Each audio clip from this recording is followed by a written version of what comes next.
Welcome back, guys. So, sorry, I just got on a slap it together rant type thing. Didn't really feel like making a video. So, got all the doors, fenders, hood, and all that stuff put back together a couple days ago. Got everything good and dusty now because got a truck bed. So I ended up bondoing it. This had a huge scrape and dent right here. Looked like maybe it hit a guardrail or something. So I banged it out and bondoed it. Put some glazing putty on top. It's not right. It's not right at all, especially this.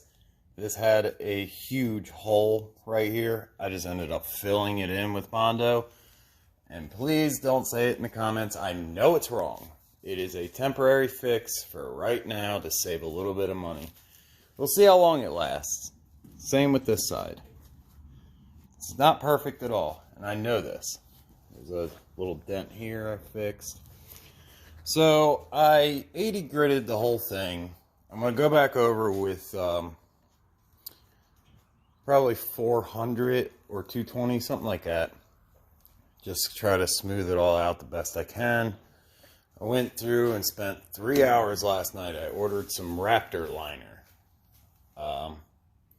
I 400 grit wet this last night, and then I read on the instructions after I did it that they want 120 to 180. So yeah, probably gonna put like 220 on my new DA sander. By the way, went to Lowe's and got in and out, picked up a trash can and DA sander. So I'm probably gonna put 220 on this bad boy and just run over this thing. Because, you know, I already 100 wetted it. Whatever. It's going to look good. I'll keep you guys updated on that. I got parts in yesterday, or 2 days ago, yesterday and today. This is the last bit of it. Emergency brake cable, rear brake pads, rear brake rotors, front caliper. That's all I got in today. I got the fuel pump in 2 days ago, and I replaced that. I ordered a new lock ring because this is rusted. You're gonna have fun getting this out.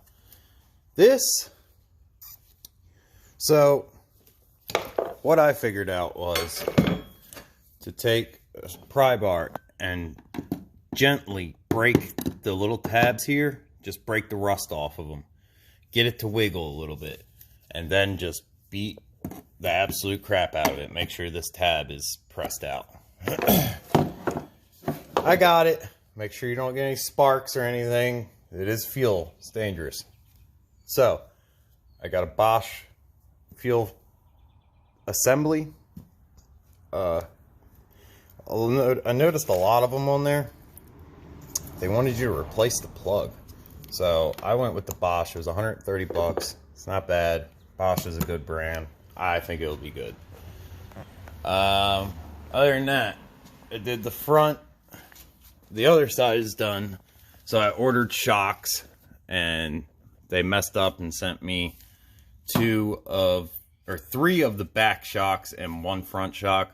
So I ordered, when I did my order, I did new brake hoses, calipers and rotors, new sway bar links.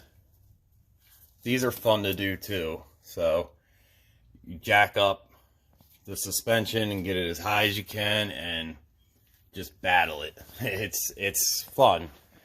You'll get it. You just gotta work at it. So this is the side that's completely done. Shock, sway bar link, caliper, rotors, all that's done. Yeah, this guy's ready to be put back together. I gotta bleed it still, which is probably gonna be fun by myself. Yesterday I gravity bled it as long as I could, you know. We'll see. Today I got that other caliper. I'll wrap up that other side. I like to put a bunch of anti-seize right behind the rotor.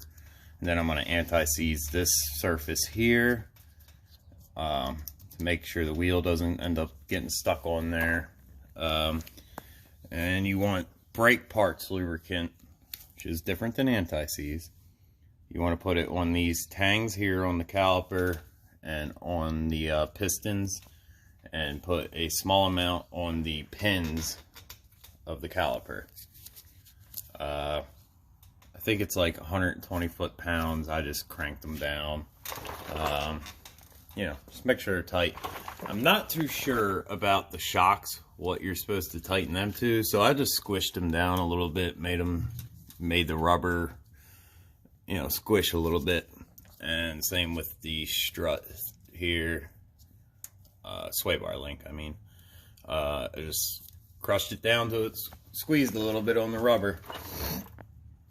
Other than that, you know, waiting on parts for the lock ring for that. The Raptor liner, I ordered some more POR 15. I'm going to POR 15 the underneath of this. I got paint. Yeah.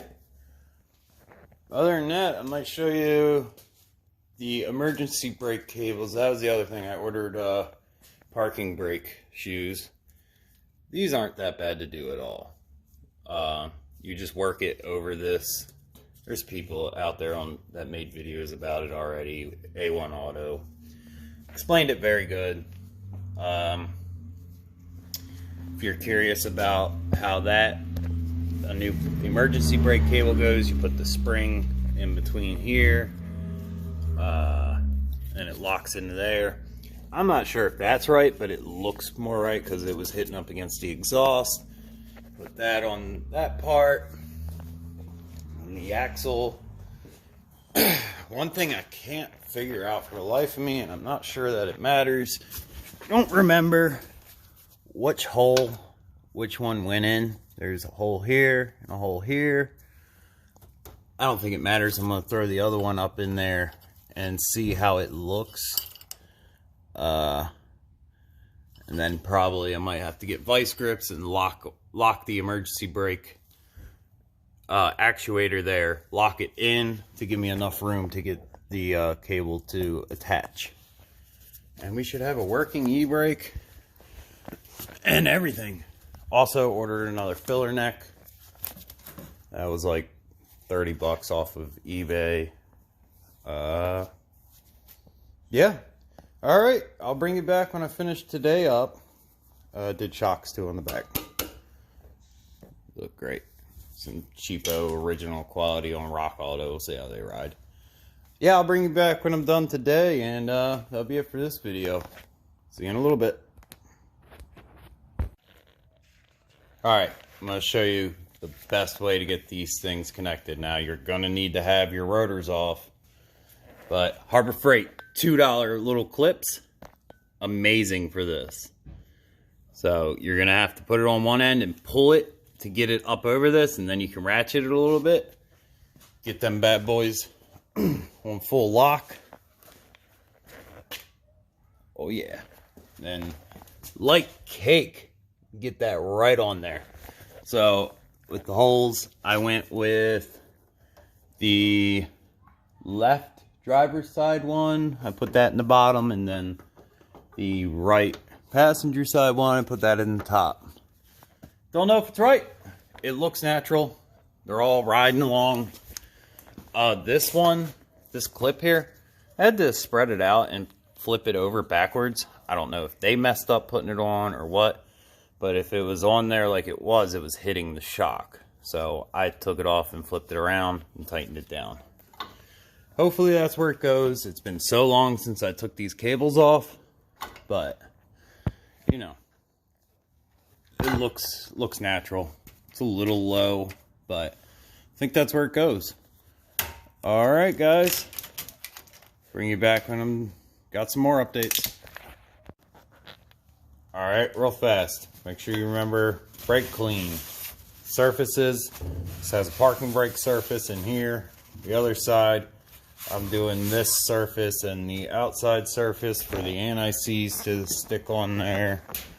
And so the kit I got came with 4 other clips. I tried these. They fit on there. I have no idea for the life of me why they give you 2 different clips that fit. So I put the ones that the truck already had on it. They have that this little tab up underneath here. Put brake parts, lubricant behind them, not on them, behind them, so that they won't rust and swell. And this guy, I was like, oh, I did this like 2 weeks ago. I don't remember where this went.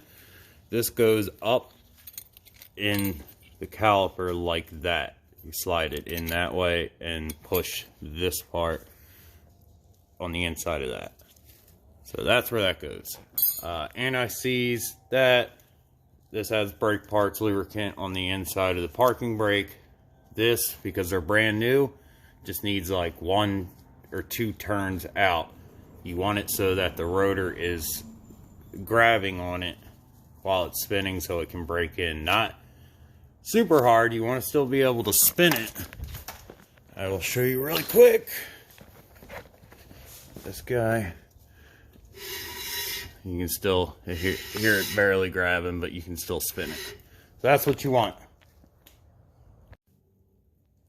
Alright guys, I'm going to end this video off here. I wire brushed the underneath here and purple powered it.